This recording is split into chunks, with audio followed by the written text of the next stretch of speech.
What is career pivoting? Let's make it into a narrative.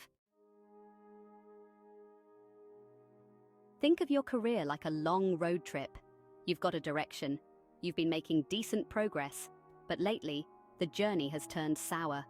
The scenery isn't what you hoped.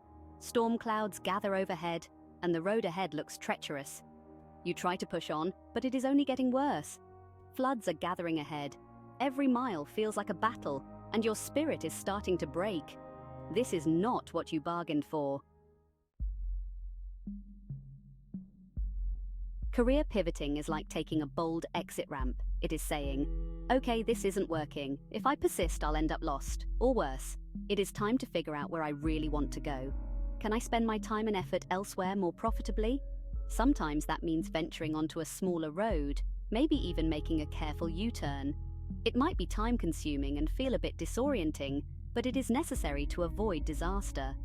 Other times, it means charting a course into entirely new territory, embarking on a whole new adventure with unfamiliar landscapes and the thrill of discovery. A career pivot can be scary, sure, but also incredibly exciting. Because it isn't just about changing jobs, it is about taking charge of your future and building a work life that genuinely makes you happy. Career pivoting may be impossible for some doctors. It is seniority dependent and constrained by a number of socioeconomic and psychosocial factors that I couldn't list here unless you need 500 more words.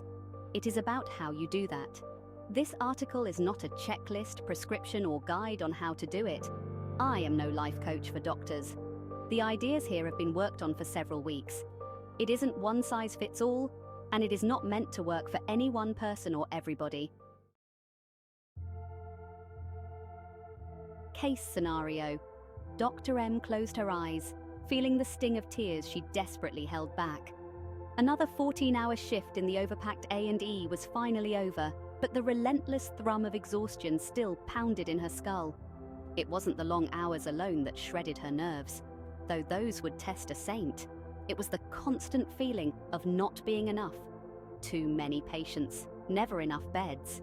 Every bleep of the heart monitor echoed with the knowledge that someone was waiting, someone in pain who felt their turn never came. Patients overflowed into corridors, and the sharp words of frustration weren't always aimed at staff. They cut Dr. M just as deep. It was triage in its cruelest form, not deciding who would live or die, but who would suffer a little longer to keep things just barely afloat. Back home, a half-eaten dinner waited, cold and forgotten. Her flat was always dark, always silent, save for the echo of ambulance sirens wailing past on the street. Sleep would be a cruel game of half-waking nightmares, flashbacks of rushed assessments, missed details, of that one time just yesterday, that one time where the blur became too much, where a decision was too slow. What if someone paid the ultimate price because of her exhaustion? That fear nestled on her chest like a stone. And the worst part? She wasn't alone. Dr. M saw the same slump in shoulders, the same haunted look in the eyes of even the toughest senior doctors. It was a system-wide drowning. There had been the initial outpouring of gratitude during the worst of the pandemic, the clapping on doorsteps. But as the adrenaline faded, the same problems remained, magnified and heavier. There wasn't time to fix things, because there wasn't even time to breathe. Dr. M had chosen medicine for the moments of healing, the knowledge that her efforts were life-changing. Lately, those felt further and further apart. Every news article detailing healthcare worker strikes only solidified the growing dread inside her. She loved her job, but more than that, she loved herself. How could that survive such relentless assault? Change had to come, even if she wasn't sure what it looked like. One thing was certain, this endless war zone existence, this just wasn't sustainable. The road ahead. Dr. M's experience isn't isolated. Behind the exhaustion and the heartbreaking ethical compromises, there's a system buckling. From bitter pay disputes to the overwhelming competition for training places, today's medical landscape is littered with seemingly insurmountable obstacles that go beyond bedside pressures. Competition at the gate. While there's no shortage of individuals aspiring to careers in medicine, securing training positions has become fiercely competitive. Intense application processes, coupled with a limited number of training spots, often leave highly qualified aspiring doctors out in the cold, contributing to frustration and disillusionment. Financial strain. Medical school comes with a hefty price tag. Many young doctors graduate with enormous student loans, forcing them into high-pressure situations where financial obligations might outweigh their personal well-being and career exploration options. Medical complexity and bureaucratic demands. The practice of medicine is continuously evolving. Doctors battle ever-increasing clinical complexity alongside extensive bureaucratic tasks. There's constant pressure to uphold the highest standards of care while grappling with understaffing and limited resources. It is an exhausting imbalance. Defensive practice and fear.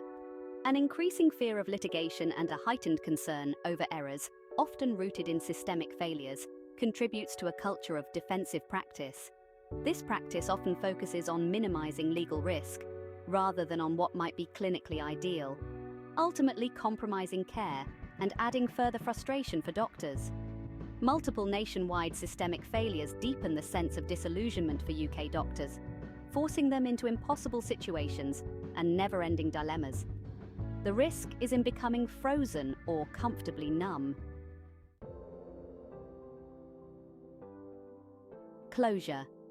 Remember, career pivoting is about taking control, exploration, and making decisions about a possible other route. Career pivoting is not for everybody. It requires careful assessment, planning, and professional advice from the likes of the BMA. Stackable and related ideas do not create instant results. Skills take time to build.